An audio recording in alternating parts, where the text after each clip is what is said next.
नमो भगवते वासुदेवाय। ओम नमो भगवते वासुदेवाय। ओम नमो भगवते वासुदेवाय। मुखं करोति वाचालं पंगुं यत्कृपातमहं वन्दे श्री गुरुदीनताय। हरे कृष्णा। जिस भी स्थान पर है, जहां पर भी हैं, जोर से एक बार उच्चारण कर लीजिए, हरे कृष्णा। ऐसा कहते हैं कि अजामिल ने अपनी जीवन में बहुत सारे गलत कार्य किए थे, लेकिन अंत में उसने अपने बेटे का 10वें बेटे का नाम रखा था नारायण। तो जब यमराज के दूत लेने के लिए आए अजामिल को, तो उसने किसको याद किया? अपने 10वें बेटे को याद किया। और याद करके क्या बोला? जैसे ही उनको यमदूत दिखने लग गए, उसको जोर से उसने आवाज लगाई। लिखा हुआ भागवतम में, जोर से उसने उच्चारण किया। 10वें बेटे का नाम क्या था? नारायण। जोर से उसने आवाज लगाई, नारायण। वो भगवान को नहीं बुला रहा था, वो अपने बेटे को बुला रहा था, 10वें बेटे को। उससे बहुत मोह था, उससे लगाव था, इसलिए उसने उसको बुलाया। लेकिन हुआ क्या? उसी समय इमीडिएटली कौन आ गए? विष्णु दूत आ गए। भगवान विष्णु के दूत वहां पर आ गए। तो यमराज का जैसे शरीर है, तो एक तरफ तो यमदूत है और दूसरी तरफ विष्णु दूत है। सोचिए, इतना ज्यादा इस भगवान के नाम में शक्ति है। भगवान ने अपनी सारी की सारी शक्ति इस नाम में डाली है। नाम नाम अकारी बहुधा निज सर्वशक्ति। खुद की निज सारी शक्ति भगवान ने इस नाम में डाली। तो इतना ज्यादा शक्तिशाली है ये भगवान का नाम। और कलयुग में भले इतनी सारी समस्या हो, बहुत सारे ऊपर नीचे होती होगी, बहुत सारी त्रुटियां होती होगी, बहुत सारी मिलावटें होती होगी, लेकिन क्या कहा गया भागवत में? अस्ति हय एको महद गुणा। फिर भी इसमें एक क्या है? महान गुण है। वो क्या है? कीर्तना देव कृष्ण। भगवान के नाम का अगर कीर्तन करते हैं, जाप करते हैं, मुक्त संग परम व्रजे, हम इससे कलयुग के बंधन से मुक्त हो सकते हैं। चलिए आगे बढ़ते हैं। श्लोक संख्या आज हम समझने जा रहे हैं, और आपको कुछ असाइनमेंट भी दिया था, अगर आपको याद होगा तो। कुछ ही लोगों को याद है। ठीक है, तो असाइनमेंट के बारे में भी आज पूछेंगे आप। श्लोक संख्या आज हम समझने जा रहे हैं, वो है श्लोक संख्या 27। बहुत ही महत्वपूर्ण श्लोक है। जब भी किसी व्यक्ति की मृत्यु होती है और किसी कोई तीये की बैठक या फिर जो क्या कहते हैं, शोक सभा जब की जाती है, तब ये श्लोक जरूर पढ़ा जाता है। तो आप सभी से निवेदन है कि आप इस श्लोक को दोहराएंगे। भगवान श्री कृष्ण के मुखारविंद से ये वाणी है। जातस्य हि ध्रुवो मृत्योर ध्रुवं जन्मामृतस्य च तस्मादपरिहार्यर्थे न त्वं शोचितुमर्हसि। एक बार और। जातस्य हि ध्रुवो मृत्योर ध्रुवं जन्मामृतस्य च तस्माद् अपरिहार्यर्थे न त्वं शोचितुमर्हसि। अनुवाद दोहराइए। जिसने जन्म लिया है उसकी मृत्यु निश्चित है, और मृत्यु के पश्चात पुनर्जन्म भी निश्चित है। अतः अपने अपरिहार्य कर्तव्य पालन में तुम्हें शोक नहीं करना चाहिए। पिछले श्लोक में भी भगवान ने क्या कहा था? नैनम शोचितुम अर्हसि। तुम्हें शोक करने की आवश्यकता नहीं है। क्यों? क्योंकि अगर तुम ऐसा सोचते भी हो कि आत्मा जन्म लेती है, आत्मा की मृत्यु होती है, तो भी शोक करने की आवश्यकता नहीं है। ये वाला ही असाइनमेंट दिया था आपको। अगर आत्मा है तो भी शोक करने की आवश्यकता क्यों नहीं है, और अगर आत्मा नहीं है तो भी शोक करने की आवश्यकता क्यों नहीं है, मतलब आत्मा जन्म लेती है या मरती है तो इस बात को हमने समझा था। अब आपका असाइनमेंट में कभी भी पूछ सकता हूं, पर अभी हम इस श्लोक की तरफ आगे बढ़ेंगे। क्या कहा गया है? ध्रुवो। एक दिन हमने उदाहरण लिया था, अगर आपको याद होगा, एक डायरी से उदाहरण लिया था। यस, जैसे ये डायरी है तो हमने उस दिन उदाहरण में कहा था कि ये क्या है? जन्म की तिथि, बर्थ डेट। ये क्या है? डेथ की डेट। हमने पूछा था आप लोग अभी कहां पर है, ऐसा करके पूछा था। किसी ने बताया यहां, किसी ने यहां, किसी ने यहां, किसी ने यहां, उम्र के हिसाब से सबने बताया। लेकिन श्रीमद् भागवत में कहा गया है कि जिस दिन जन्म हुआ हमारा इस भौतिक जगत में, ये शरीर जो है हमने धारण किया, उसी दिन क्या फिक्स हो चुका था? ये दोनों ट्विंस हैं, पैदा हुए उसी दिन डिसाइड हो चुका था कि डेथ भी है, उसी दिन मालूम हो चुका था।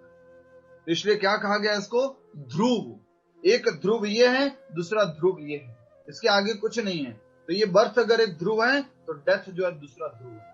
तो आज के श्लोक में कहा गया है जातस्य ही ध्रुवो मृत्युर, ध्रुवम जन्म मृतस्य च। फिक्स है कि अगर जिसका जन्म हुआ है जातस्य, तो क्या फिक्स है? मृत्यु। ध्रुवम जन्म मृतस्य च, और इसकी मृत्यु हुई है तो उसका क्या फिक्स है? जन्म। तो उसको इस शरीर लेना और छोड़ना, शरीर लेना और छोड़ना, उसमें आना जाना पड़ता है। तस्माद परिहार्य अर्थे नत्वम सोचित महसी, अतः शोक किए बिना, क्योंकि शरीर तो क्या होगा? जन्म लेगा। तो जन्म लेने के बाद क्या आएगी? एक दिन मृत्यु आएगी। आप में से कोई बता सकता है एप्पल कंपनी के फाउंडर कौन थे? एप्पल आप लोग शौक में यूज करते हैं, भाई बेस्ट ब्रांड है दुनिया का।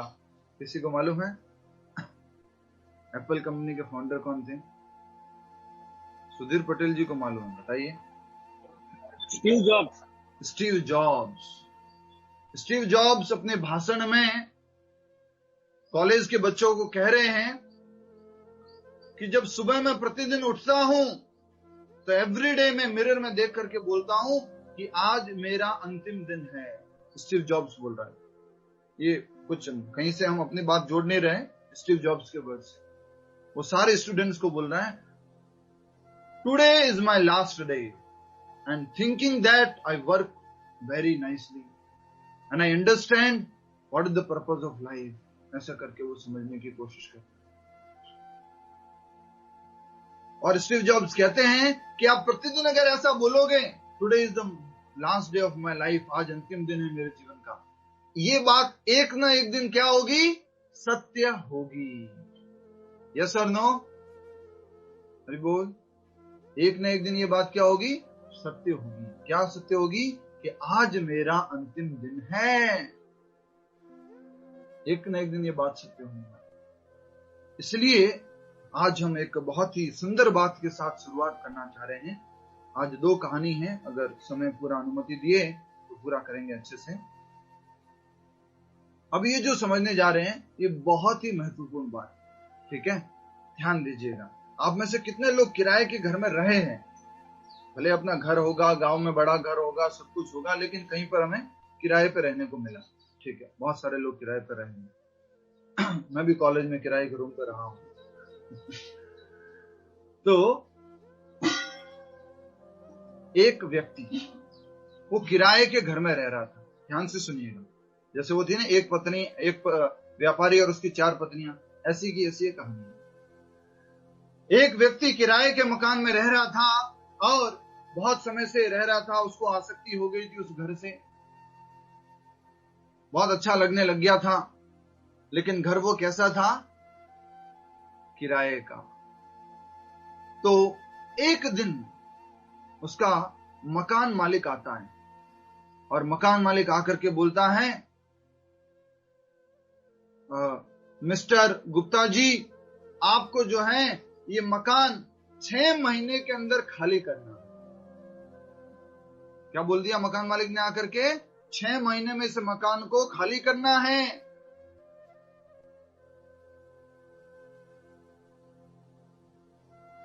जैसे उसने इस बात को सुना, उसको क्या करना चाहिए? मेरा आप सभी से प्रश्न है, एक एक करके बताइए जल्दी से।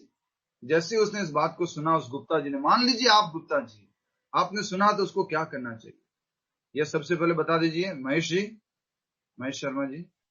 नया मकान ढूंढने की तैयारी। नया मकान ढूंढना चाहिए। नेक्स्ट, यस बताइए विनीता जी। खाली मन नया मकान ही ढूंढना चाहिए प्रभु जी, नया और मकान, खाली करने देने के लिए हाँ भी बोलनी चाहिए उनको। हाँ बोलनी चाहिए। हाँ, वृंदा कृष्ण जी। तैयारी शुरू कर देनी चाहिए सामान बटोरने की। जी बहुत अच्छा, सामान बटोरने की तैयारी। We should vacate the house and find a new place. ठीक है। यस घनश्याम जी। हरे कृष्ण गुरु जी। हरे कृष्ण। बार बार दूसरे घर लेने से खुद का एक खास का घर लेना बेटर है। अच्छा, क्या बात है, हरी बोल। यस स्वाति जी बताइए। सेम है प्रभु जी, दूसरा घर ढूंढना चाहिए। दूसरा घर ढूंढना चाहिए, ठीक है। अब हम समझते हैं इस बात को, बहुत महत्वपूर्ण बात है, सही बता रहा हूं मैं, बहुत महत्वपूर्ण बात है। जिस दिन मैंने पहली बार सुना था इसको, मैं कह सकता हूं कि मैं अश्रुपूरित हो गया था, आंसू आ गए थे, क्योंकि वो उन्होंने बताया भी इतना अच्छे से था जिनसे मैंने सुना था। तो वो व्यक्ति गुप्ता जी क्या करते हैं, वो कहते हैं अभी तो 6 महीने हैं ना, अभी से क्या टेंशन लेनी है, लास्ट के महीने में देख लेंगे कि मकान कब खाली करना है, क्या करना है, 6ठे महीने में सोचेंगे उसके बारे में। पत्नी है, बच्चे हैं, सामान है, सब कुछ है। ऐसा करके वो गुप्ता जी ऐसे सोचे। और हुआ क्या आगे, गुप्ता जी इस प्रकार से महीना पूरा हो गया, 6 महीने पूरे हो गए, और अंतिम में मकान मालिक आया और बोलता है, गुप्ता जी आपने अभी तक मकान खाली नहीं किया है, कैसे व्यक्ति है आप? सारे लोगों को बुलाता है मकान मालिक और उसका पूरा मकान खाली करवाता है, जबरदस्ती उसका सामान क्या कर देता है, बाहर रखवा देता है। और इस प्रकार से वो गुप्ता जी कहां पर आ जाते हैं, रोड के ऊपर। और रोड पर आकर के अब ढूंढना शुरू करते हैं, हाँ अब कौन सा मकान चाहिए अपने को, कहां लेना चाहिए, ऐसा करके सोचते। ठीक है, मेरा अगला प्रश्न है आपसे, गुप्ता जी को कैसा मकान देखना चाहिए? आपको उत्तर देना है, गुप्ता जी को कैसा मकान देखना चाहिए? मीना टीकू जी बताइए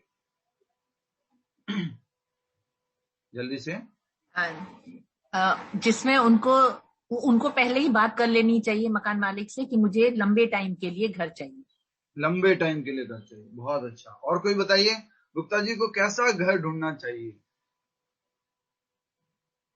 यस सुरेंद्र रस्तोगी जी। शीघ्र शीघ्र जहाँ एडजस्ट हो सके, शीघ्र जहाँ एडजस्ट हो सके, सड़क पे नहीं रहना। बहुत अच्छा, ठीक है। नेक्स्ट, गुप्ता जी को कौन सा मकान ढूंढना चाहिए? उनकी जरूरतों के हिसाब से जैसा उनको चाहिए वैसा उनको ढूंढना चाहिए। जरूरतों के हिसाब से उनको ढूंढना चाहिए। और कोई? मेरे को उत्तर चाहिए। अब मैं इशारा करके उत्तर चाहता हूं, ठीक है? जैसे मैं कहूंगा उसमें आपको इशारा करना है। हरे कृष्ण, इशारे में उत्तर चाहिए सभी का। गुप्ता जी को अपना नया मकान, अभी जो एग्जिस्टिंग मकान है उससे थोड़ा खराब ढूंढना चाहिए, यस और नो, यस और नो। अभी जो मकान है उससे थोड़ा खराब ढूंढना चाहिए। भड़ानी माता जी ऐसे बोल रहे हैं, यस खराब ढूंढना चाहिए। उनको उससे अच्छा ढूंढना चाहिए, यस और नो? यस, उनसे उनको अच्छा ढूंढना चाहिए। और अगला मेरा आप सभी से प्रश्न है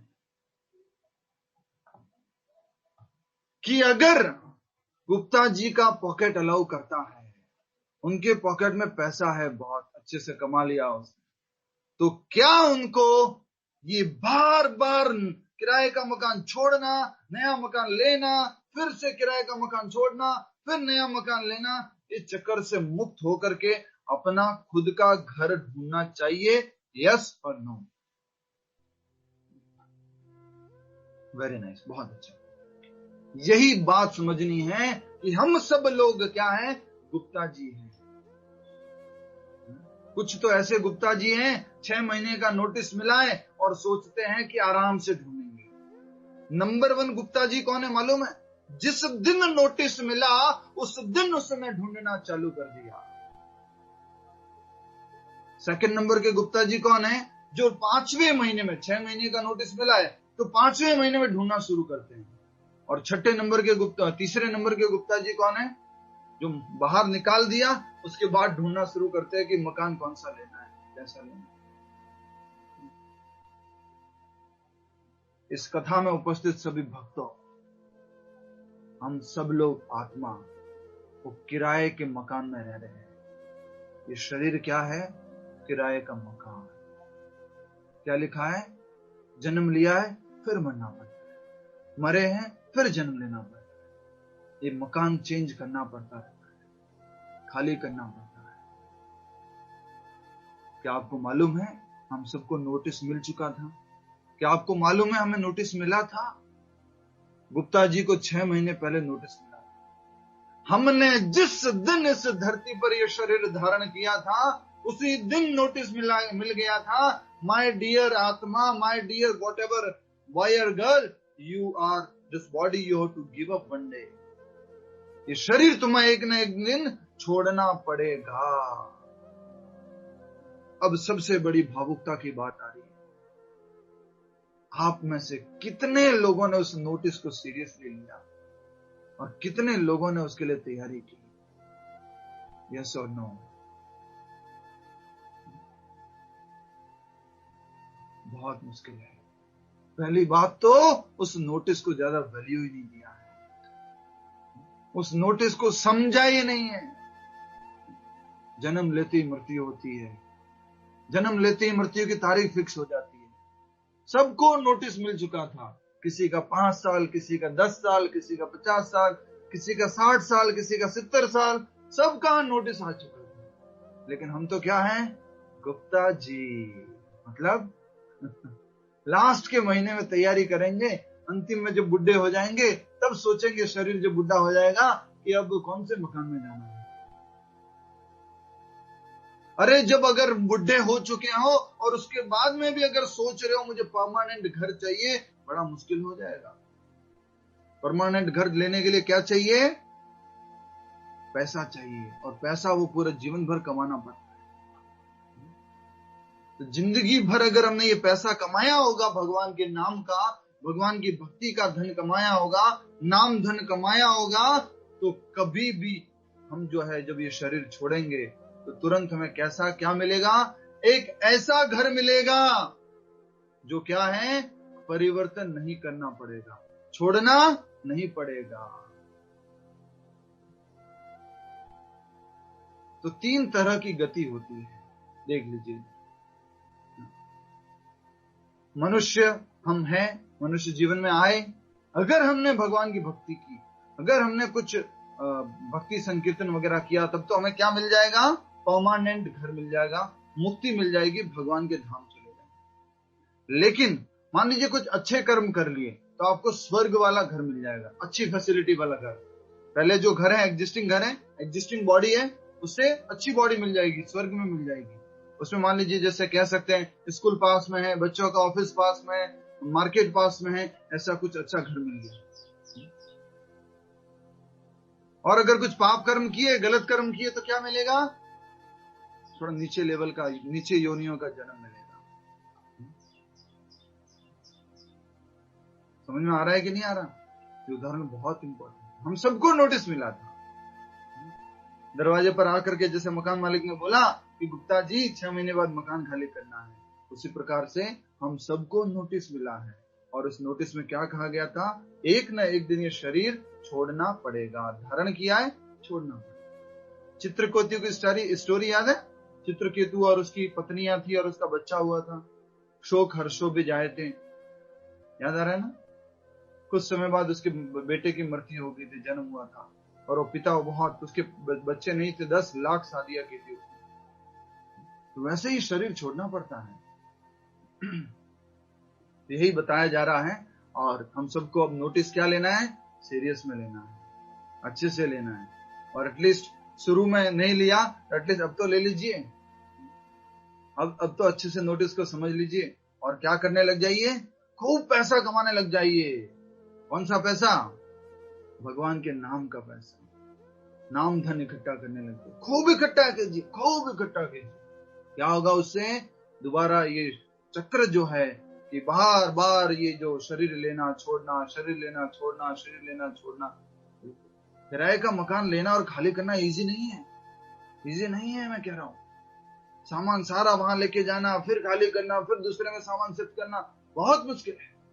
वैसे ही ये शरीर परिवर्तन करते रहना बहुत कष्टदायक है। जब आसक्ति हो जाती है, ओ ये वाला रूम तो बहुत अच्छा था, ये वाला घर तो अच्छा था, तो फिर बहुत मुश्किल होता है।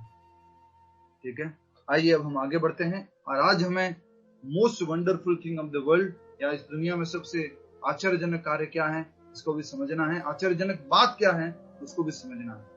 आइए तात्पर्य की तरफ आगे बढ़ते हैं। समझ में आ गया इस श्लोक में क्या बताया गया है? ध्रुव, जन्म है तो मृत्यु है, मृत्यु है तो जन्म है। जब तक हम भक्ति नहीं करते तब तक ये जन्म मृत्यु जन्म मृत्यु जन्म मृत्यु जन्म मृत्यु जन्म मृत्यु चलता ही रहता है। पुनरपि जननी पुनरपि जन्म पुनरपि मरण पुनरपि जननी जठरे शयनम। जन्म लेना मरना चलता ही रहता है। माँ के गर्भ में फिर जाना, फिर जन्म लेना, चलता ही रहता है। तात्पर्य, मनुष्य को अपने कर्मों के अनुसार जन्म ग्रहण करना होता है, शरीर ग्रहण करना होता है, और एक कर्म अवधि समाप्त होने पर उसे मरना होता है, इस शरीर को छोड़ना होता है, जिससे वह दूसरा जन्म ले सके। इस प्रकार मुक्ति प्राप्त किए बिना ही जन्म मृत्यु का चक्र चलता रहता है। एक बार चक्र घुमाइए, जन्म मृत्यु कैसे चलता रहता है? चलता ही रहता, चलता ही रहता, चलता ही रहता। और हम लोग उसमें तड़पते रहते हैं, क्योंकि इस दुकान, स्वाति जी बताइए, भगवान ने इस अपार्टमेंट को बनाने के बाद, पूरी सृष्टि को बनाने के बाद, उसके बाद एक बहुत बड़ा बोर्ड लिखा है, सोसाइटी का नाम लिखा है। क्या लिखा है?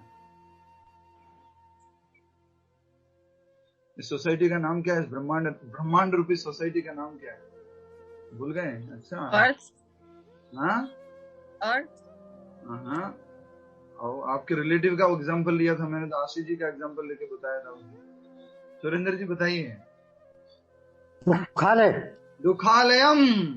क्या लिखा है बाहर? बहुत बड़ा बोर्ड लिखा हुआ है, वेलकम टू दुखालया। कितना भी ऊपर चले जाए स्वर्ग लोक में, ऐसा कहा जाता है इंद्र से इंद्र गोप तक सभी को मरना पड़ता है। इंद्र मतलब इंद्र स्वर्ग का राजा, इंद्र गोप मतलब एक छोटा सा जीव होता है, चींटी होती है, उसको भी मरना पड़ता है, इंद्र को भी मरना, ब्रह्मा को भी मरना पड़ता है। कोई ऐसा नहीं है जिसको ये शरीर त्यागना नहीं पड़ता है। मरना पड़ता है मतलब शरीर को त्यागना पड़ता है। ब्रह्मा जी की उम्र कितनी है? आपका सिर चक्कर खा जाएगा, इतनी बड़ी उम्र है ब्रह्मा जी। कैलकुलेटर फेल हो जाएगा एक बार। चारों युगों की टोटल जल्दी से बताता हूं मैं, ठीक है? 311 ट्रिलियन ईयर्स, बिल्कुल सही बताया आयुष जी, बहुत बहुत धन्यवाद आपका। मुझे पर्सनली आप बता दिया कीजिए। 300 ट्रिलियन ईयर्स है ब्रह्मा जी की आयु। इसको इस तरह से कैलकुलेट करते हैं, देखिए 4,32,000 वर्ष क्या है? कलयुग की उम्र। इसकी डबल 8,64,000 द्वापर युग की, उसमें उसकी 3 गुना, कलयुग की 3 गुना किसकी है? त्रेता युग की, 12,96,000 ईयर्स। सतयुग की कितनी है? 17,28,000 जो है सतयुग की उम्र। इन चारों को जोड़ लो तो बनता है 43 लाख, और 43 लाख को 1000 से गुना कर दो तो आते हैं ब्रह्मा जी के 12 घंटे। क्या होता है ब्रह्मा जी के? 12 घंटे। उतने के उतने ब्रह्मा जी की क्या है? रात्रि है, दिन और रात। उसमें 30 से गुना करो तो 1 महीना, और उसमें फिर 12 से गुना करो तो क्या आएगा? 1 साल, और उसमें फिर 100 से गुना करो तो क्या आएगा? पूरा जीवन का। ये ब्रह्मा जी की उम्र है। ठीक है, हरे कृष्ण। आगे हम बढ़ते हैं। आयुष जी इतना कमेंट मत कीजिए, थोड़ा सा डिस्टर्ब होता है बीच में, या तो मुझे पर्सनली भेज सकते हैं, एवरीवन में मत भेजिए।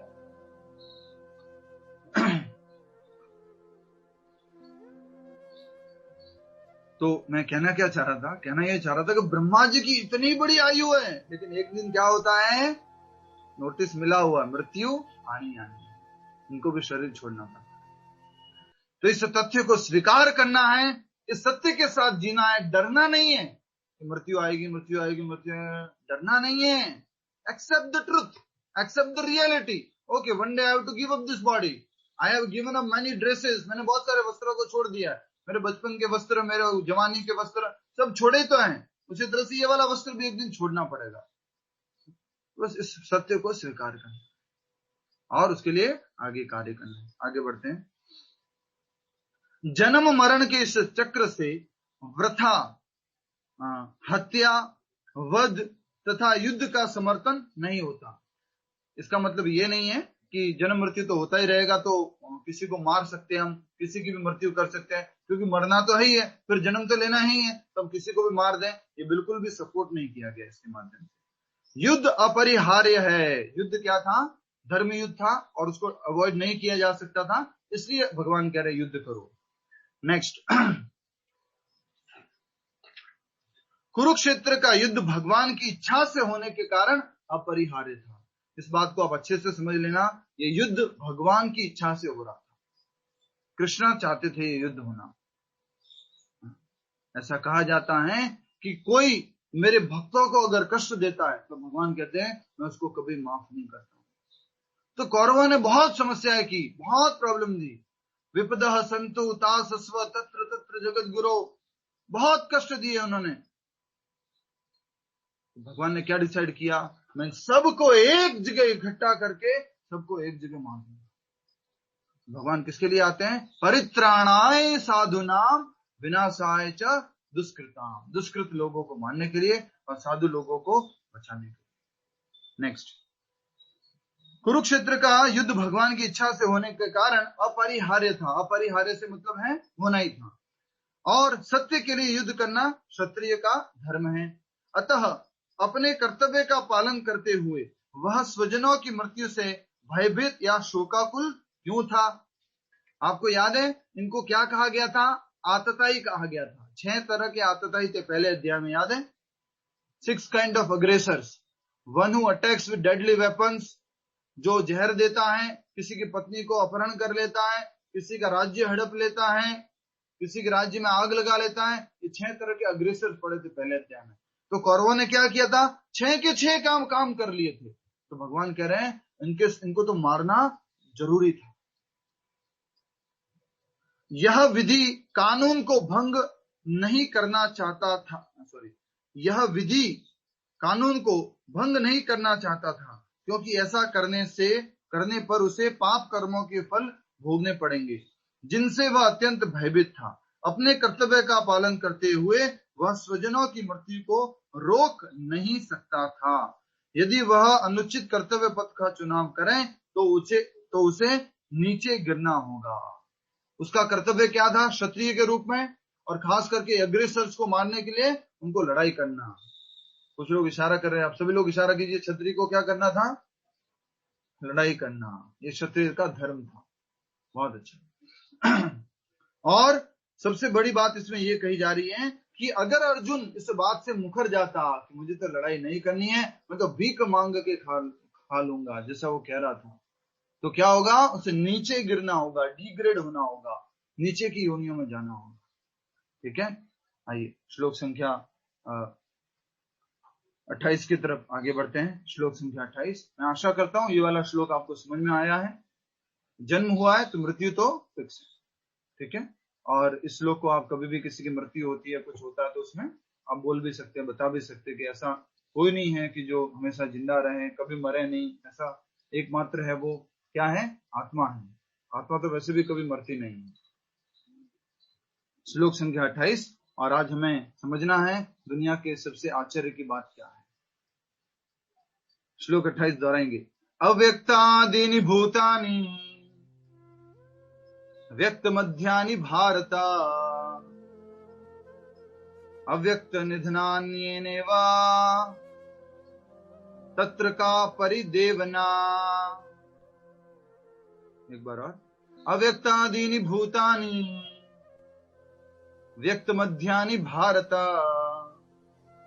अव्यक्त निधनान्येव तत्र का परिदेवना। यस, अनुवाद दोहराइए। सारे जीव प्रारंभ में अव्यक्त रहते हैं, मध्य अवस्था में व्यक्त होते हैं, और विनष्ट होने पर पुनः अव्यक्त हो जाते हैं। अतः शोक करने की क्या आवश्यकता है। एक और कारण दे रहे हैं कि क्यों शोक नहीं करना चाहिए। हे अर्जुन, शोक करने की जरूरत ही नहीं है, जन्म हुआ तो मृत्यु होगी। उसी प्रकार से एक और बात बताई जा रही है, क्या कि सारे जीव सबसे पहले क्या रहते हैं, शरीर क्या रहता है, अव्यक्त रूप में रहता है, फिर व्यक्त हो जाता है और अंत में क्या हो जाता है, फिर वापस से अव्यक्त हो जाता है। तो इसको समझने का उदाहरण ये है कि जैसे एक पति पत्नी जिनकी शादी हो जाती है और शादी के बाद में जब वो बच्चा चाहने के लिए जब वो माँ जब गर्भ धारण करती है तो क्या शरीर उस टाइम दिखता है। जब माता गर्भ धारण करती है तो उसको कहते हैं जीव अव्यक्त अवस्था में है। फिर वो जो है 7 महीने का हो जाता है, कुछ महीने का हो जाता है, शरीर धारण कर लेता है और उसके बाद 9 महीने बाद जब वो उस शरीर से बाहर आता है तो शरीर धारण की व्यक्त दिखता है, जीव है, ये जीव ने अब क्या शरीर धारण कर लिया है। और फिर कुछ 50, 60, 70 साल जीवन जीने के बाद में, 80, 90, 100 साल जीवन जीने के बाद में उसको वो शरीर वापस छोड़ना पड़ता है। फिर क्या हो जाता है, वो अव्यक्त हो जाता है। उसको जला देते हैं शरीर को, क्या बन जाता है, राख बन जाता है, तो फिर से अव्यक्त हो जाता है। तो कहा जा रहा है सारे जीव प्रारंभ में अव्यक्त रहते हैं, मध्य अवस्था में व्यक्त रहते हैं और विनष्ट होने पर पुनः अव्यक्त हो जाते हैं। अतः शोक करने की आवश्यकता नहीं है। तात्पर्य यह स्वीकार करते हुए कि 2 प्रकार के दार्शनिक हैं। एक तो वे जो आत्मा के अस्तित्व को मानते हैं, दार्शनिक मतलब फिलोसोफर। तो 2 तरह के फिलोसोफर हैं, एक जो आत्मा के अस्तित्व को मानते हैं, दूसरे वे जो आत्मा के अस्तित्व को नहीं मानते, आत्मा नहीं होती ऐसा करके समझते। कहा जा सकता है कि किसी भी दशा में शोक करने का कोई कारण नहीं है। भगवान ने दोनों फिलोसफी बता दी। अब मेरा असाइनमेंट आपके पास आता है, अब मैं पूछता हूं क्यों दोनों अवस्थाओं में शोक करने की आवश्यकता नहीं है। अगर कोई व्यक्ति आत्मा के अस्तित्व को मानता है तो शोक करने की आवश्यकता क्यों नहीं है, और कोई व्यक्ति अगर आत्मा के अस्तित्व को नहीं मानता है तो शोक करने की आवश्यकता क्यों नहीं है। बताइए, कौन बताएगा। तैयारी करके आए, ऐसा नहीं कि अभी अपनी इच्छा से बताना है। जिन्होंने असाइनमेंट समझा था उसको तैयारी किया था। हरे कृष्ण। प्रभु जी देखिए, असाइनमेंट वगैरह मत दीजिए आप, अभी हम बच्चे नहीं हैं, अभी हम बड़े हो चुके हैं, ऐसे परेशान मत कीजिए।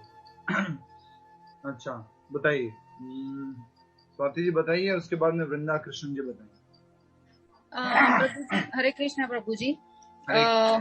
आत्मा तो अमर है, मतलब वो तो था ही, तो उसका जाना न जाना से शोक करने की आवश्यकता नहीं है। और शरीर, मतलब आपने दूसरा क्या पूछा था कि जो आत्मा को नहीं मानते कि आत्मा नहीं होती है, शरीर खत्म होते ही सब कुछ खत्म हो गया, तो भी शोक करने की आवश्यकता नहीं है, क्यों। हाँ, उसका नहीं पता। ठीक है, वृंदा कृष्ण जी बताइए, उसके बाद मैं नेक्स्ट पूछूंगा राम नाम के व्यक्ति से। हरे कृष्ण प्रभु जी। हरे कृष्ण। जो ये मानते हैं कि आत्मा है और अगर वो जैसे शरीर चला जाता है तो शोक नहीं है, क्योंकि आत्मा तो कभी मरती नहीं, जैसे अभी स्वाति जी ने कहा अमर है। और दूसरा, जो आत्मा के अस्तित्व को नहीं मानते तो भी शोक नहीं है, क्योंकि फिर पाप फल का तो कोई डर ही नहीं होगा। क्या बात है, हरि बोल। तैयारी करके आए थे क्या बात। यस और नो। ये तो आपने खुद बताया है क्लास में, इसकी कल क्या बताया था, लेकिन मैंने याद करना है आपको। नहीं। ठीक है, तो 2 बातें थी। अगर आत्मा के अस्तित्व को मानते हैं तो क्या है कि आत्मा तो कभी नहीं मरने वाली है। विश्व पितामह द्रोणाचार्य दुर्योधन कभी नहीं मरने वाले, शोक करने की आवश्यकता क्या है। परिवार वाले कभी नहीं मरने वाले, शोक किस बात का करते हो हे अर्जुन।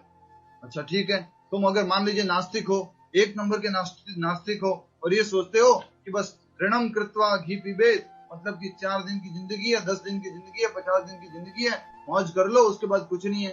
तो तुम किसी को मार भी देते हो, किसी को कष्ट भी पहुंचा देते हो, तो वापस कहाँ भुगतना है तुम्हें। अगला जीवन तो है ही नहीं, आत्मा तो है ही नहीं, तुम तो खत्म हो जाओगे इस जीवन के बाद में, बस सब कुछ खत्म, वो भी खत्म, तुम भी खत्म, सब कुछ खत्म, तो शोक करने की क्या आवश्यकता है। तो ये बात यहाँ पर कही गई। आत्मा के अस्तित्व को न मानने वालों को वेदांतवादी नास्तिक कहते हैं। क्या कहा गया है, जो आत्मा के अस्तित्व को नहीं मानते उनको क्या कहते हैं, नास्तिक, एथिस्ट। यदि हम तर्क के लिए इस नास्तिकतावादी सिद्धांत को मान भी ले, तर्क के लिए मान भी ले, तो भी शोक करने का कोई कारण नहीं था।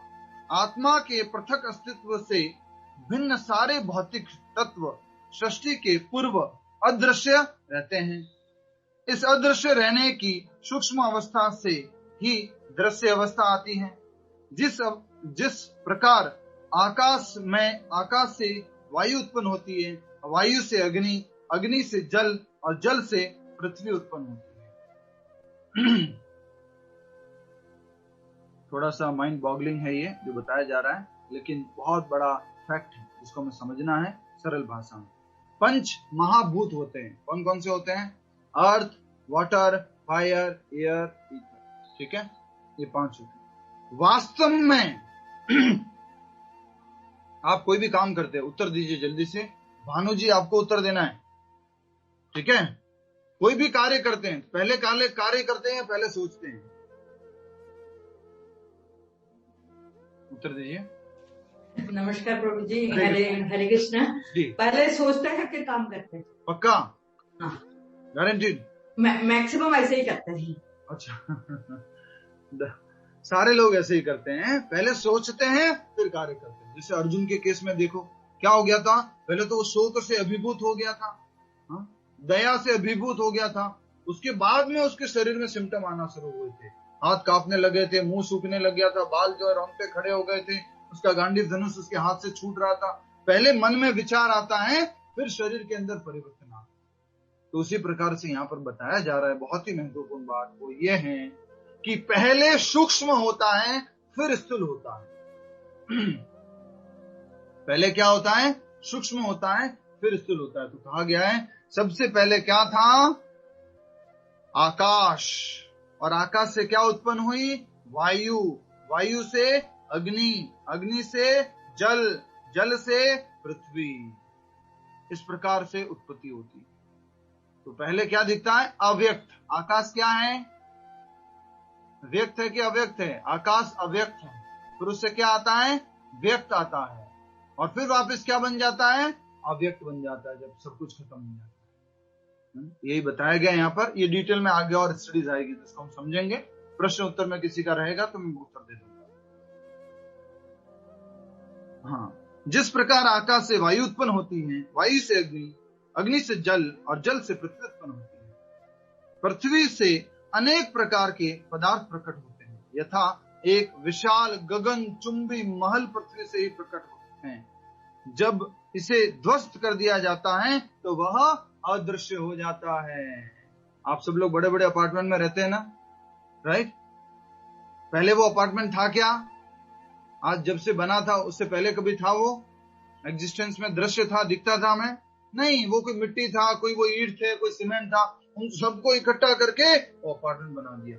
तो पहले तो अव्यक्त था, फिर मध्य में क्या हो गया? व्यक्त, और वापस कभी मान लीजिए जब उसकी उम्र हो जाती है अपार्टमेंट की, उसके सारे बिल्डिंग जो है ढहने लग जाती है, वापस क्या हो जाएगा? वो अव्यक्त। यही बात कही गई है। तो वह अदृश्य हो जाता है और अंततः परमाणु रूप बन जाता है। ये गगनचुंबी महल की बात की जा रही है। शक्ति संरक्षण का नियम बना रहता है, किंतु काल क्रम में वस्तुएं प्रकट तथा अप्रकट होती रहती हैं। अंतर इतना ही है। इसको क्या बोलते हैं? शक्ति संरक्षण बना रहता है। इसका क्या बोलते हैं इंग्लिश में? शक्ति संरक्षण बना रहता है। शक्ति संरक्षण का नियम बना रहता है। ये तो बहुत सरल है। विभा जैन जी बताइए क्या है शक्ति संरक्षण का नियम? Energy is saved, E is equal to mc square. प्रभु जी, आइंस्टीन का जो एनर्जी इज कांस्टेंट। होता क्या है? एक एनर्जी दूसरी एनर्जी में परिवर्तन होती है, बस यही तो हो रहा है। एनर्जी क्या है? टोटल ओवरऑल एनर्जी क्या है? कांस्टेंट है। तो यह साइंस की बात प्रभुपाद जी समझा रहे हैं। होता क्या है? क्या ये जो भी आपका महल बना है, आपका अपार्टमेंट बना है, इसमें जो भी वस्तु है, क्या वो पहले नहीं थी? पहले थी, लेकिन किसी और फॉर्म में थी, किसी और शक्ति में थी। अब वो किसी और शक्ति में आ गई है, और बाद में फिर वो परमाणु शक्ति में वापस टूट जाएगा, ध्वस्त हो जाएगा, तो फिर किसी और शक्ति में जाएगा। इसको क्या कहते हैं? Law of energy conservation. Energy is constant. Total energy is constant. तो जिस प्रकार से हम भोजन करते हैं तो वो क्या करते हैं, एक एनर्जी को लेते हैं और भोजन करके फिर हम क्या करते हैं, उस एनर्जी को यूज करते हैं, बोल करके काम करके उसको यूज करते हैं, फिर वो एनर्जी को हम एग्जिट करते हैं और उस एनर्जी जो वापस बाहर चली जाती है, फिर वो वापस हमारे अंदर आती है, फिर बाहर जाती है। इस प्रकार से एनर्जी क्या रहती है, कांस्टेंट रहती है। आगे, शक्ति संरक्षण का नियम बना रहता है, किंतु कालक्रम में वस्तु प्रकट तथा अप्रकट होती है, अंतर इतना ही है। अतः प्रकट होने या अप्रकट होने पर शोक करने का कोई कारण नहीं है। थोड़ा सा एक बहुत क्या कहे इसको, एक बहुत थोड़ा सा निम्न स्तर का थोड़ा सा उदाहरण है, सत्य उदाहरण है, लेकिन थोड़ा सा उसको मैं डाइवर्ट कर लेता हूँ, दूसरे रूप में बता देता हूँ। मान लीजिए आपने क्या किया, जल पिया, पानी पिया, और जल पीने के बाद में जो है आपके अंदर जल लिया, आपको खुशी हुई कि जल आ गया है मेरे शरीर में। उसके बाद में जल को हमें त्यागना पड़ता है, नेचर्स कॉल, जब हमें मल आदि मूत्र आदि त्यागना होता है तब उसको त्यागना होता है। तो क्या हम उसके लिए शोक करते हैं, ओह इतना सारा जल निकल गया मेरे शरीर से, ये क्या हो गया, ऐसा कुछ शोक करते हैं क्या? ये शोक करने का नहीं है। पहले अपने शरीर नहीं था, अब शरीर धारण कर रखा है, फिर वापस से तो खत्म हो जाएगा, इसमें शोक करने की क्या आवश्यकता। शास्त्रों में और थोड़ा इसको और एक और एग्जांपल से बताया गया, मैं थोड़ा सा ठीक शब्दों में बोलने का कोशिश किया। यहां तक कि अप्रकट अवस्थाओं में भी वस्तुएं समाप्त नहीं होती, मतलब कि अप्रकट अवस्था में वस्तुएं समाप्त नहीं होती, मतलब अप्रकट अवस्था में वस्तुएं समाप्त नहीं होती मतलब, विनीता जी, अप्रकट अवस्था में वस्तुएं समाप्त नहीं होती मतलब वो वस्तु प्रकट ही नहीं हुई है। अप्रकट अवस्था में वस्तुएं जो हैं समाप्त नहीं होती, क्या अर्थ है? यस बताइए वृंदा कृष्ण जी। अप्रकट अवस्था में वस्तुएं समाप्त नहीं होती, जैसे अभी आपने उदाहरण दिया बच्चे का कि गर्भ में है, लेकिन वो समाप्त तो नहीं हुआ ना, उसके अंदर अभी भी जान है, गर्भ में है, वो प्रकट नहीं हुआ। नहीं, इसको दूसरा वाला है, एंड वाला एग्जांपल है। अप्रकट मतलब खत्म हो जाना, खत्म वाली बात है। सत्येंद्र रस्तोगी जी, तो वही आत्मा वाली बात आ गई कि आत्मा उसमें है, वो एनर्जी, ऊर्जा जो मान हरे कृष्णा, मैं तो कुछ स्वीट भी नहीं खाया। मान लीजिए आपका घर बनाते, ये घर बना हुआ, ये मकान है, ये ठीक है, ये किसका बना हुआ है? ईंट का, पत्थर का, इन सब का बना हुआ है, और इससे सीमेंट है इसमें। पहले क्या था, सीमेंट अलग था, पत्थर अलग था, ईंटें अलग थी, सब कुछ अलग था, उसको एक साथ कर दिया गया तो ये प्रकट हो गया, और फिर वापस अप्रकट हो जाएगा, इसको तोड़ देंगे। मान लीजिए इसको चूरा चूरा कर देते हैं तो भी एनर्जी तो रहेगी ना, वो चूरा चूरा तो रहेगा ना। क्या कोई ऐसा है दुनिया में से कोई गायब ही कर दे, ऐसा हो सकता है क्या? मान लीजिए पेपर है, ये पेपर है, ठीक है, ये पहले अप्रकट अवस्था पूरा एकदम खत्म, क्या कहते हैं, पेड़ में था, पेड़ से बना, उसको बनाएगा, अब इसको तोड़ दूं, पूरा टुकड़े टुकड़े कर दूं, क्या इसके टुकड़ों को पूरी तरह से समाप्त कर सकते हैं? इसको गला दो, चलो आपने गला दिया, पर वो उसकी शक्ति है वो कहीं खत्म हो सकती है क्या? नहीं हो सकती। यही कहा जा रहा है लॉ ऑफ एनर्जी कंजर्वेशन, हमेशा शक्ति जो है वो बनी रहती है। आगे पूरा कर देते इस पैराग्राफ को। हाँ, यहां तक कि प्रकट अवस्था में भी अप्रकट अवस्था में भी वस्तुएं समाप्त नहीं होती। प्रारंभिक तथा अंतिम दोनों अवस्थाओं में ही सारे तत्व अप्रकट रहते हैं, केवल मध्य में प्रकट होते हैं, और इस तरह इससे कोई वास्तविक अंतर नहीं पड़ता, कुछ अंतर नहीं पड़ता है। पहले अप्रकट, फिर प्रकट, फिर अप्रकट, ऐसे परिवर्तन होता है। यस, बहुत सुंदर उदाहरण दिया शायद आपने। आइस बोला आपने, उसने बोला नहीं बोला, पर मैंने समझ लिया। आइस बोला, आइस। पानी क्या होता है? पानी को क्या बना जाता है? पहले मान लीजिए कुछ बर्फ जैसी प्रकट अवस्था में नहीं है तो फ्रिज में रख दिया, क्या बन गया? बर्फ बन गया, एक पर्टिकुलर शेप आ गई, और उसके बाद में फिर थोड़ा सा बाहर रख लिया, फिर वापस से अप्रकट हो गया। उससे कुछ फर्क पड़ रहा है क्या? अगर हम आसक्त हैं तो फर्क पड़ेगा, अगर हम आसक्त नहीं है तो फर्क नहीं पड़ेगा। अरे ठीक है, वापस फ्रिज में रख देंगे, बर्फ बना देंगे। और बहुत ज्यादा आसक्त है तो हाँ मेरा बर्फ पिघल गया, अब क्या होगा, कभी भी बर्फ नहीं बनेगा वापस, ये मेरा जिंदगी पूरे मेरी नर्क हो चुकी है, मेरा 100% जीवन बेकार हो चुका है, ये जो बर्फ जो अभी पानी बन गया, अब क्या करूं मैं। नहीं, इसमें क्या शोक कर रहे हो, अरे बेटा ये वापस बन जाएगा, चलो अभी हम इसको फ्रिज में डालते हैं, 1 घंटे बाद देखना ये वापस से बन जाएगा। इसमें शोक करने की क्या आवश्यकता है। जैसे कि बच्चा जो है नदी किनारे समुद्र किनारे क्या करता है, अपना पैर लगाता है, उसके ऊपर मिट्टी रखता है और बोलता है देखो पापा पापा घर बना दिया। पहले तो वहां कोई घर नहीं था, फिर उसने क्या किया, प्रकट हो गया, एक घर प्रकट हो गया, फिर पानी की एक वेव आई और वो फिर वापस अप्रकट हो गया। बच्चा रो रहा है, पापा मेरा घर। तुम किसके लिए रो रहे हो भैया। तो ये वाली बात है, अगर आसक्त हो गए तो बहुत रोना पड़ेगा, बहुत दुख। नेक्स्ट पैराग्राफ, और आज में बहुत महत्वपूर्ण चीज भी समझनी है। यदि हम भगवत गीता के इस वैदिक निष्कर्ष को मानते हैं कि भौतिक शरीर काल क्रम में नाशवान है, अंतवंत इमे देहा, किंतु आत्मा शाश्वत है, नित्य शोकता शरीरिना। इसी में आ गया था, दूसरे अध्याय की ये श्लोक लिखा हुआ है।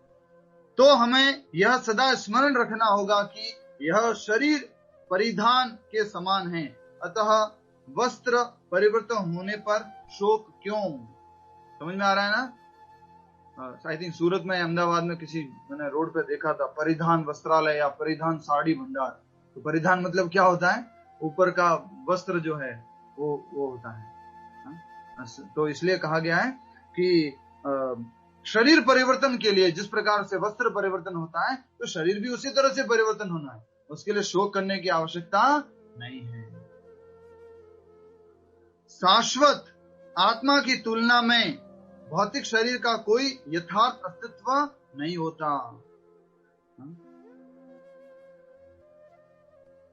बहुत सुंदर बात कही जा रही है कि अगर कंपेयर किया जाए, एक तरफ देखिए हरि बोल हरे कृष्णा, एक तरफ बॉडी ले ले हम और एक तरफ क्या कर ले आत्मा, तो कोई तुलना ही नहीं है, कोई तुलना ही नहीं है। बॉडी तो क्या है, असत अचित निरानंद, अशाश्वत, मृत्यु होने वाली, परिवर्तन होने वाली, लिमिटेड, ये सब कुछ जिसके साथ में बॉडी। आत्मा क्या है, अपरिमेय, शाश्वत, सच्चिदानंद, नित्य, व्यष्टि और शुक, अपरिमेय और पौराणिक, अजन्मा, हम किसी कभी मृत्यु न होने वाली, वो आत्मा। तो ये आत्मा के सामने शरीर की कुछ भी वैल्यू नहीं है। भौतिक शरीर का कोई यथार्थ अस्तित्व नहीं होता, यह स्वप्न के समान है। हरि हरि बोल, एक और उदाहरण आ गया। यह स्वप्न के समान है। स्वप्न में हम आकाश में उड़ते या राजा की भांति रथ पर आरूढ़ हो सकते हैं, किंतु जागने पर देखते हैं कि न तो हम आकाश में हैं और न ही रथ पर हैं। वैदिक ज्ञान आत्म साक्षात्कार को भौतिक शरीर के अनस्तित्व के आधार पर प्रोत्साहन देता है। अतः चाहे हम आत्मा के अस्तित्व को माने या न माने, शरीर नाश के लिए शोक करने का कोई कारण नहीं है। अल्टीमेटली नाश तो क्या हो रहा है, शरीर हो रहा है। अगर तुम आत्मा के अस्तित्व को मानते हो तो भी शोक करने की आवश्यकता नहीं है, अगर नहीं मानते हो तो भी शोक करने की आवश्यकता नहीं है। उदाहरण दिया गया सपने का। सपने के अंदर बोल रहे प्रभुपाद जी, कई बार हम आकाश में उड़ने लग जाते हैं या कभी राजा बन जाते हैं और रथ चला रहे हैं, और जैसे सपना खुलता है उसके बाद में रथ कहाँ गया मेरा, मैं राजा था, मेरा ड्रेस किधर गया सब गायब। अभी जो हमने ये शरीर धारण कर रखा है ना, ये सपना चल रहा है। क्या है ये बोलिए, सपना, ड्रीम। जब भगवान के धाम जाएंगे ना, ओ अच्छा मैं अभी सूरत के अंदर था, सपने में थे, अभी आप जाग गए हो। क्या था वो, सपना था। अभी मैं दिल्ली अहमदाबाद से वृंदावन जा रहा था, मैं रास्ते में था, तो एकदम से ये क्या हो गया, सपना था वो, राइट। तो जब आध्यात्मिक जगत जाओगे ना, तो आपको मालूम पड़ेगा पूरा भौतिक जगत क्या था, एक सपना था। इस सपने के ऊपर एक कहानी है, वो याद दिलाइएगा, वो अभी मैंने तैयार नहीं किया है, मुझे याद नहीं आ रही है पर जो मैंने तैयार किया है वो बताना चाहूंगा। आज हमने क्या बात समझनी थी, कौन बताएगा। रूपल पटेल जी क्या टाइटल दिया लास्ट में, या मैं क्या बार बार बोल रहा था कि आज हम बात करेंगे? आत्मा का अस्तित्व और आत्मा का अस्तित्व है और नहीं है। वो तो असाइनमेंट दिया था, मैंने क्या कहा था कि आज मैं एक बहुत इंपॉर्टेंट बात बताऊंगा, 2-3 बार दोहरा दिया था। यस, कौन बताएगा? विजय राजपुरी जी बताइए, कौन सी बात मैं बोल रहा था बार बार दोहराने के लिए कि मैं आज ये कथा सुनाऊंगा, ये बात करूंगा? अरे आश्चर्य, ठीक है, कुछ लोग लिख के भेज रहे हैं कि दुनिया में सबसे आश्चर्य की बात क्या है, वो समझना है हमें। तो शुरू करते हैं। एक बार युधिष्ठिर महाराज 5 पांडवों के साथ में कहाँ गए थे? जंगल में वनवास में थे, और साथ में कौन थी? उनकी पत्नी, क्या नाम था? द्रौपदी। अब द्रौपदी को बहुत प्यास लग गई तो युधिष्ठिर महाराज क्या करते हैं? सबसे छोटे भाई को बोलते हैं, हे नकुल, आई थिंक सहदेव, दोनों एक ही थे, शायद ट्विन थे। हे सहदेव, तुम ऐसा करो, देख के आओ कि पानी हो आसपास तो लेके आओ, द्रौपदी को प्यास लगी, हम सब लोग भी पानी पीना चाहिए। तो सहदेव जाता है और पेड़ के ऊपर चढ़ता है, देखता है कि अच्छा ये पानी है, पास में ही है, चला जाता है वहां, और वहां जाता है और पानी पहले क्या करता है? पहले तो मैं बोले मेरी प्यास बुझा देता हूं, उसके बाद भैया और सबके लिए लेके जाऊंगा। तो वो प्यास बुझाता है। अरे बोल, ध्यान दीजिए, बहुत महत्वपूर्ण बात है यहाँ पर। अगर आप कहे तो आज सुनाओ, नहीं तो कल सुनाऊंगा, अगर आपको जाना है कहीं पर। तो सहदेव जो है पानी पीने की कोशिश करता है, और जैसे ही पानी पीने की कोशिश करता है तो क्या होता मालूम है? वहां पर यक्ष प्रकट हो जाते हैं, और यक्ष प्रकट होकर बोलते हैं, हे सहदेव, अगर तुम्हें यहां से पानी पीना है तो पहले मेरे प्रश्नों का उत्तर देना होगा। तो सहदेव क्या बोलता है? मैं क्षत्रिय हूं और तुम मेरे पानी पीने के लिए प्रश्न पूछोगे? मैं पानी पी के दिखाऊंगा। जबरदस्ती सहदेव क्या करता है? पानी पी लेता है, और क्या होता है? उसी जगह उसकी मृत्यु हो जाती है, मूर्छित हो जाता है सहदेव इमीडिएटली। थोड़ी देर होती है, युधिष्ठिर महाराज सोचते क्या हुआ, सहदेव क्यों नहीं आया है? फिर किसको भेजते हैं? नकुल को भेजते हैं। नकुल जाता है और नकुल भी देखता है वहां पर क्या हुआ, सहदेव को ऐसे ऐसे क्यों लेटा हुआ है, चलो पहले मैं पानी पी लेता हूँ, फिर उनके लिए लेके जाता हूँ और फिर भैया को सारी बात बताऊंगा। तो पानी पीने की कोशिश करते हैं, फिर यक्ष महाराज प्रकट हो जाते हैं, फिर पूछते हैं, हे सहदेव, अगर तुमने मेरे प्रश्नों का उत्तर नहीं दिया तो ये पानी पीकर तुम्हारी मृत्यु हो जाएगी, जैसे तुम्हारे भाई की मृत्यु हुई। तो वो कहते हैं कि पानी पीने के लिए प्रश्न का उत्तर देना पड़ेगा, अभी मैं पानी पी के दिखाता हूँ। वो भी पानी पीता है, वहीं पे मूर्छित हो जाता है। फिर कौन आता है? अर्जुन आता है। अर्जुन आकर के देखता है दोनों भाई यहाँ पर कोई लड़ाई नहीं हुई, कुछ भी नहीं हुई, ये क्या हो गया, ऐसे क्यों मूर्छित हो गए? तो वो पहले बोले मैं भैया प्यासे हैं, उनके लिए पानी लेके जाता हूँ, द्रौपदी प्यासी है, उसके लिए पानी लेके जाता हूँ, पहले खुद पानी पी लेता हूँ। वो भी पानी पीने की कोशिश करते हैं। कौन आ जाता है? यक्ष प्रकट हो जाते हैं, बोले हे अर्जुन गांडीवधारी, अगर तुमने पानी पीना है तो पहले मेरे प्रश्नों का उत्तर देना होगा। क्या प्रश्न का उत्तर देना होगा? पानी पीने के लिए कोई प्रश्न का उत्तर देना पड़ता है क्या? पानी पी करके दिखाऊंगा। और अर्जुन जो है पानी पीने की कोशिश करता है, वो भी वहीं पे मूर्छित हो जाता है, महान गांडीवधारी अर्जुन। और उसके बाद में जो है भीम आते हैं, भीम भी इसी प्रकार से मूर्छित हो जाते हैं। उसके बाद स्वयं युधिष्ठिर महाराज आते हैं, और युधिष्ठिर महाराज आते हैं, और युधिष्ठिर महाराज आकर के देखते हैं कि सारे भाई क्या हो चुके हैं? मूर्छित हो चुके हैं। नकुल, सहदेव, अर्जुन, भीम, सब कोई मूर्छित हो चुके हैं। तो सोचते हैं कि क्या कुछ लड़ाई हुई है क्या? ये क्या हो गया है, ऐसे क्यों मूर्छित हो गए? तब जो वो सोचते हैं कहीं ना कहीं पानी में ही कुछ प्रॉब्लम होगी, पानी में ही कुछ दिक्कत होगी। तो वो क्या करते हैं? यक्ष वो पानी को पीने के लिए आगे बढ़ते हैं, और जैसे ही पानी को पीने के लिए आगे बढ़ते हैं, क्या हो जाता है? यक्ष महाराज प्रकट हो जाते हैं। और यक्ष महाराज प्रकट होकर क्या बोलते हैं? हे युधिष्ठिर, तुम यहां पर पानी पीने आए तो हो, बट अगर तुम्हें पानी पीना है तो पहले मेरे प्रश्नों का उत्तर देना होगा, नहीं तो तुम्हारी भी वही दशा होगी जो तुम्हारे भाइयों की हुई है। युधिष्ठिर क्या थे? बुद्धिमान थे, धर्मराज थे। इसलिए क्या बोलते हैं वो? हे राजा यक्ष, बताइए आपके क्या प्रश्न है, मैं उत्तर देना चाहूंगा। बोलते हैं, हे युधिष्ठिर, मेरा पहला प्रश्न है। बहुत सारे प्रश्न पूछते हैं, मैं ज्यादा डिटेल में नहीं जाऊंगा। पृथ्वी से भारी क्या है, जल से पतला क्या है, काजल से काला क्या है, आकाश से ऊंचा क्या है। बहुत सारे प्रश्न पूछते हैं। और सेकंड प्रश्न पूछते हैं, सेकंड लास्ट प्रश्न पूछते हैं, हे युधिष्ठिर, इस दुनिया में सबसे ज्यादा आश्चर्य की बात क्या है। क्या पूछा गया, इस दुनिया में सबसे ज्यादा आश्चर्य की बात क्या है। तो युधिष्ठिर कहते हैं, बुद्धिमान थे वो, जानते थे। तो युधिष्ठिर ने कहा, अहनि अहनि भूतानि गच्छन्ति अमालया शेषः स्थावरम इच्छन्ति किम आश्चर्य अतः परम। कह रहे हैं, अहनि अहनि भूतानि, ध्यान से सुनिए, सबसे आश्चर्य की बात क्या है कि आंखों के सामने लोग देखते हैं कि बहुत सारे लोग यमलोक जा रहे हैं। पिताजी गए, उससे पहले दादाजी गए थे, उससे पहले परदादाजी गए थे, और भी लोगों की आंखों के सामने मृत्यु हो रही।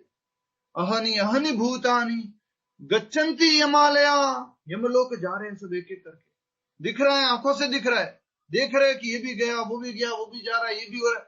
फिर भी वो क्या सोचता है, मैं नहीं जाने वाला। सबसे ज्यादा आश्चर्य की बात यही है। हर व्यक्ति देखता है, घर के बिल्डिंग में से देखता है। कोरोना टाइम में बहुत सारे लोगों ने देखा, ऊपर से बाहर से देखा, बहुत अच्छे इंसान थे, चले गए, मृत्यु हो गई, चले गए।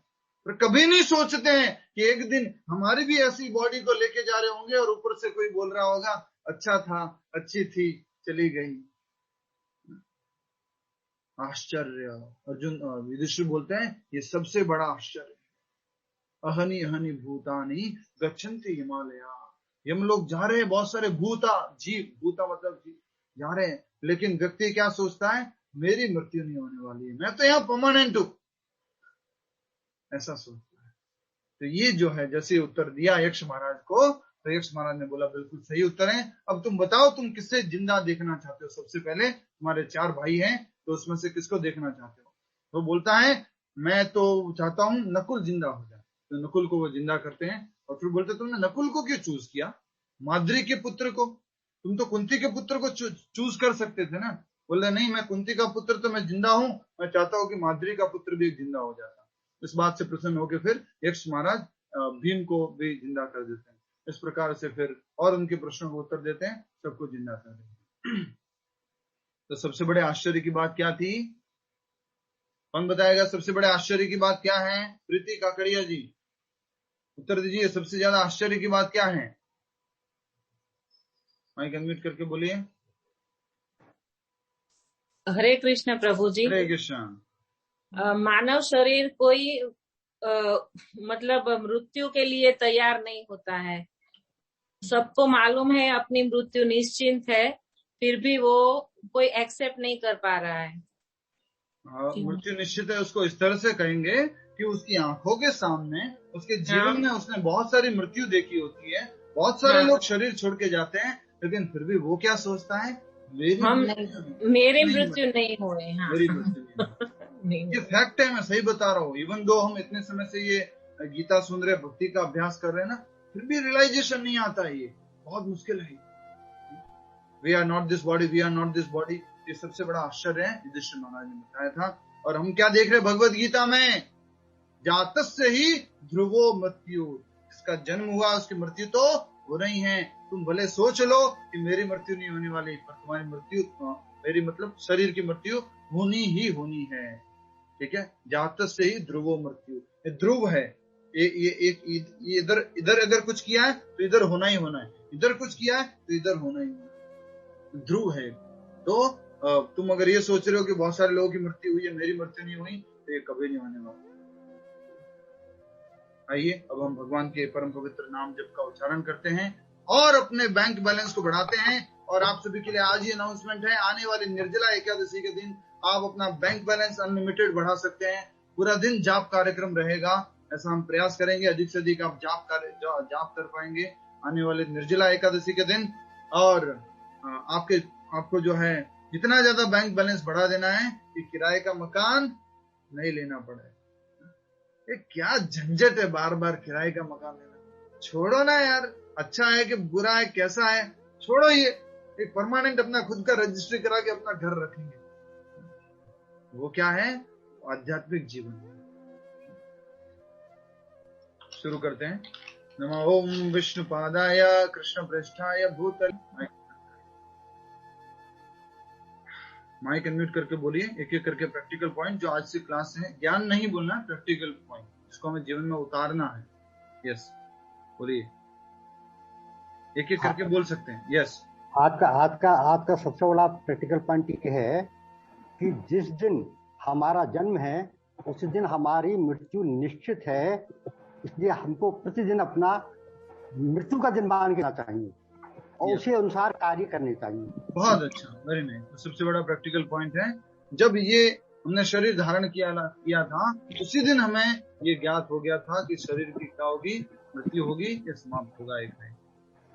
ठीक है, इसलिए हमें क्या करना चाहिए? भक्ति करनी चाहिए, भगवान का नाम का जप करना। सोचिए, उसने रियलाइज कर लिया था, स्टीव जॉब्स ने, today is my last day. Next practical point, हमें अपने शरीर को किराए का मकान समझना चाहिए और ये होना चाहिए कि हमें एक न एक दिन इसको छोड़ना पड़ेगा। क्या बात है माता जी, वेरी नाइस, हरि बोल। शरीर क्या है? किराए का मकान है, एक न एक दिन इसको खाली करना ही पड़ेगा, छोड़ना ही पड़ेगा। आप नहीं चाहोगे तो क्या होगा? आप नहीं चाहोगे कि मुझे तो इस मकान नहीं छोड़ना है तो क्या होगा? कृष्णा पटेल जी, किराए का घर जो है उसको आप चाहेंगे कि मैं तो खाली नहीं करूंगा तो क्या होगा? तो इसको पे आ जाएंगे, जाना तो पड़ेगा ही। हाँ, जबरदस्ती खाली करवा दिया जाएगा। अगर हम चाहेंगे नहीं मेरा ये शरीर बहुत अच्छा है, ठीक है, बढ़िया है, चलने दीजिए, छोड़ दीजिए मुझे, जबरदस्ती खाली करना और दूसरा शरीर लेना पड़ेगा।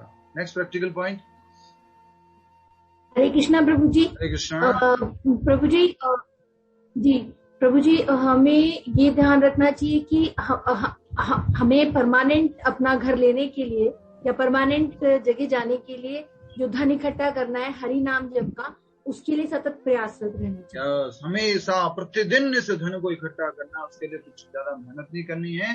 जहां पर भी हो, जिस भी स्थान पर हो, भगवान के नाम का जप करना है। क्योंकि अगर आप चाहते हो कि ये टेंशन है बार बार किराए का मकान लेना छोड़ना, किराए का मकान लेना छोड़ना, ये तो बहुत बड़ी टेंशन है। क्या करे, ये शरीर लिया है फिर छोड़ना पड़ेगा, और इतनी आसक्ति हो गई है ऑलरेडी इस मकान से, बहुत आसक्ति हो गई, लगाव हो गया, अब इसको फिर छोड़ना पड़ेगा, बहुत कष्ट हो रहा है मेरे को, तो ये क्या है? फिर वापस से दूसरा लेना है, फिर उससे आसक्ति हो जाएगी, फिर उसको छोड़ने में कष्ट होगा, जीवन भर दुख ही दुख है, दुखालय में रहना है। क्या करेंगे? बोले हम भक्ति करेंगे, धन इकट्ठा करेंगे, पैसा इकट्ठा करेंगे, दुनिया से बाहर चले जाएंगे, भगवान के आध्यात्मिक लोग देखेंगे। बताइए कृष्णा पटेल जी। नेक्स्ट। शाश्वत आत्मा के सामने शरीर कुछ नहीं है। हाँ। तो उसका अपना शोक नहीं करना चाहिए, शोक नहीं करना चाहिए। और वैल्यू किसको देनी चाहिए? आत्मा को। या एक तरफ मान लीजिए प्लेटिनम है और एक तरफ क्या है, लोहे का एक टुकड़ा है, वैल्यू किसको देते हैं हम? प्लेटिनम।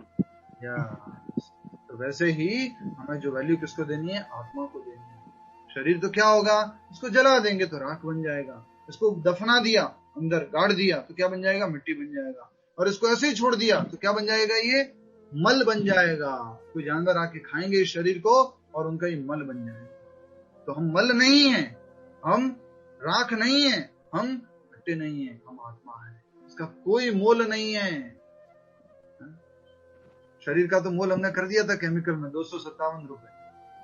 हरे कृष्ण, बहुत अच्छा प्रैक्टिकल पॉइंट था कि हम आत्मा को ध्यान देना है, आत्मा की तरफ। नेक्स्ट। हरे कृष्ण प्रभु जी। हरे कृष्ण।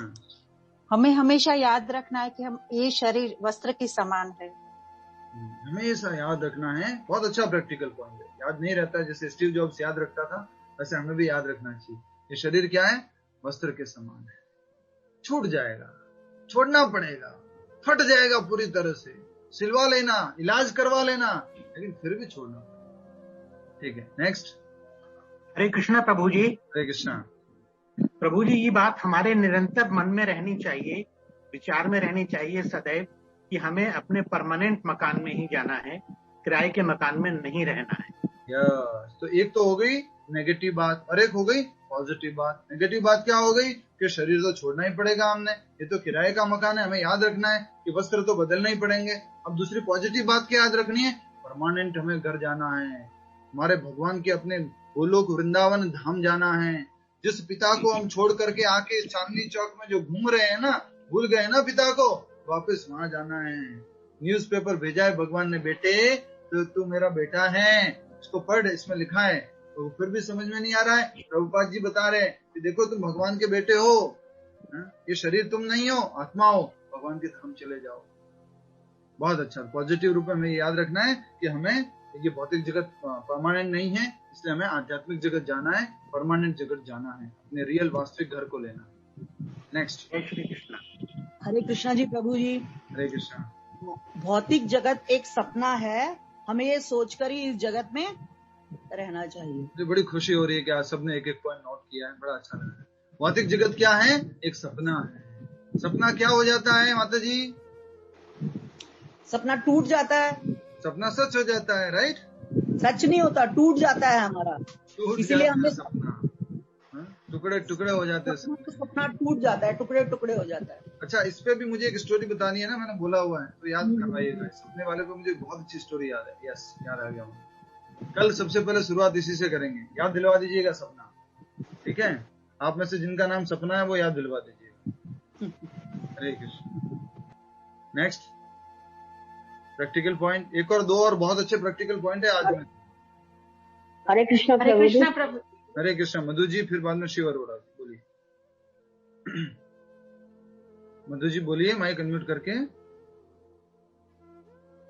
हमें कोई भी कार्य सोच के पहले सोचना है, फिर उसके बाद करना है। कोई भी कार्य सोच के और फिर करना है, ठीक है, बहुत अच्छा। नेक्स्ट। और कोई? हरे कृष्णा प्रभु जी। जी बताइए। हमें अपनी आयु जब हमें समझ आ जाए उस हरि नाम में लगानी चाहिए। जब समझ आ जाए तो हमें अपनी आयु को भगवान के नाम के नाम में लगे रहना चाहिए। बहुत अच्छा प्रैक्टिकल पॉइंट है। और कोई? किसी ने एक कहानियों से तो जो एनालॉजी दी उससे तो एक दो प्रैक्टिकल पॉइंट और आ रहे हैं। हमें हरि नाम का कीर्तन का जाप का बैंक बैलेंस बढ़ाना चाहिए। बैंक बैलेंस बढ़ाना चाहिए भगवान के नाम। और कौन बताएगा? माइक अनम्यूट कर सकते हैं, बताइए। Mic unmute. प्रभु जी। जी प्रभु जी, आपने जैसे बताया कि ये किराए का मकान हमको मिला है, तो किराए के मकान के नोटिस भगवान हर साल देते हैं बर्थडे के रूप में कि आपको घर खाली करना है, मकान खाली करना है। पर इंसान तो भी और खुश हो जाता है, माया और खुश होकर पार्टी वगैरह करते हैं। उस दिन हमको बल्कि हरि नाम संकीर्तन कराना चाहिए, लोगों को उसमें जोड़ना चाहिए, जिसमें हम मौत के हर क्षण को और अच्छे से भगवान तक गोलोक जाने की तैयारी कर सके। क्या बात है, हरि बोल। मैं सोच रहा था मैं कब मेरे को ये बात मैं कैसे बोल पाऊंगा, लोग क्या समझेंगे। आपने तो बोल दिया इस बात को। मैं सोच रहा था, विचार कर रहा था, तो इसको इस तरह से है और कभी समझेंगे अच्छे से। जेल में जाने की तारीख को कोई सेलिब्रेट करता है? जेल में जाने की तारीख को सेलिब्रेट करना, तो हम इस भौतिक जगत में आए ना, वो जेल में आने की तारीख है और उसको हम हर साल क्या करते हैं? सेलिब्रेट करते हैं। थोड़ा और अच्छे से समझेंगे कभी इसको, ज्यादा वो नहीं हो जाए। Next practical point. सबसे बड़ा प्रैक्टिकल पॉइंट जो आज की पहली एनालॉजी से है वो ये है, जिस दिन नोटिस मिला है, जब नोटिस मिल गया है हमने, उसी दिन से कार्य करना शुरू कर देना, उसी दिन से मकान ढूंढना शुरू कर देना है, उसी दिन से परमानेंट मकान की तैयारी कर देनी है, उसी दिन से धन संपत्ति कमाना शुरू कर देना है। जिस दिन हमें रियलाइज हो जाता है कि yes there is a death, ये मृत्यु आने वाली है, तो हमें इस धन संपत्ति को इकट्ठा करना शुरू कर देना। ठीक है, नेक्स्ट। और किसी का कोई प्रैक्टिकल पॉइंट है तो बोल दीजिए, नहीं तो हम एक और बोलते हैं। दूसरी कहानी जो थी युधिष्ठिर वाली, पहली वाली तो एनालॉजी थी, दूसरी वाली कहानी थी। उस कहानी से ये है, कभी भी किसी प्रकार का घमंड नहीं रखना चाहिए। युधिष्ठिर, नकुल को, सहदेव को, अर्जुन को, भीम को, सब घमंड में थे। हम क्षत्रिय है, हम पानी पीने के लिए क्या तुम्हें प्रश्न का उत्तर देंगे? घमंड नहीं रखना चाहिए। हम बड़े लोग हैं, कि तुम ऐसे करने के लिए हमें कुछ ऐसा करना पड़ेगा, घमंड नहीं रखना चाहिए। और दूसरी बात जो है, युधिष्ठिर महाराज ने जैसे उदाहरण देके बताया कि माद्री की पत्नी, माद्री के पुत्र को पहले जन्म होना चाहिए, तो अपना भला न देख करके पहले जो है अपने कुंती माता के पुत्र को न देख करके उन्होंने अपने जो सौतेली माँ थी उनके पुत्र को कहा। तो इस तरह से समानता का व्यवहार होना चाहिए, स्वार्थ नहीं होना चाहिए, निस्वार्थ होना चाहिए। ठीक है। और बाकी मोस्ट इंपॉर्टेंट पॉइंट आप सभी ने बता दिया है कि हमेशा स्मरण रखना है क्या, अहनि अहनि भूतानि गच्छन्ति यमालया। हर क्षण लोग जो हम लोग जाते रहते हैं, हम देखते रहते हैं, हमें क्या करना चाहिए, रियलाइज करना चाहिए, one day I will also go, I will also have to leave this body and go. एक इंग्लिश में फ्रेज है, जल्दी से इसको सॉल्व कीजिए। When I will go then I may go, solve कीजिए इसको। When I will go then I may go. शाम वाली क्लास वालों को तो मालूम है, शाम वाली क्लास वाले नहीं बोलेंगे। When I will go then I may go, जल्दी से। जब मैं जाऊं, जब मैं जाएगा तो मैं चला जाऊंगा, जब मैं चला जाएगा तो मैं जा सकता हूँ। यस स्वाति जी बताइए, क्या बात है, बहुत अच्छा प्रयास। मतलब जब आत्मा चली जाएगी तो फिर जो मतलब ये शरीर है उसका भी अस्तित्व चला जाएगा, ऐसा कुछ? नहीं। हाँ, हरे कृष्णा प्रभु जी। हरे हमें अपना अहम छोड़ देना प्रभु जी। हाँ, अच्छा नीना टीकू माता जी बोलिए। हाँ जी, हमें अपना अहम, जब तक हमारा अहम नहीं जाएगा, जब तक हमका अहंकार नहीं। पहला क्या है? अहंकार। मेरा अहंकार। विनीत तेरे को मालूम है गीता की क्लास किसने चालू करवाई? मैंने करवाई, मालूम है? गीता की क्लास में मैंने मेहनत की है, मैंने प्रभु जी को फॉलो किया था। जस्ट उदाहरण दे रहा हूँ, अदरवाइज मत लीजिए। अच्छा काम किया, ये वाला तो काम भी बहुत अच्छा है। तो ये क्या है? पहला मैं क्या है? अहंकार है। तो जब ये जाएगा तो आत्मा में जा सकते हैं। When I will go, then I may go. जब मैं रूपी अहंकार जाएगा तो मैं जा सकता हूँ। सबसे पहला अहंकार क्या है? मैं ये शरीर हूँ। लिख लीजिए आप, इसको याद होना चाहिए। सबसे पहला अहंकार, सबसे बड़ा अज्ञान, सबसे बड़ा भ्रम क्या है कि मैं ये शरीर हूँ। मैं ये शरीर नहीं हूँ। ये वस्त्र के समान है जो बदलना पड़ेगा। ठीक है। अब आप अपना प्रश्न पूछ सकते हैं कि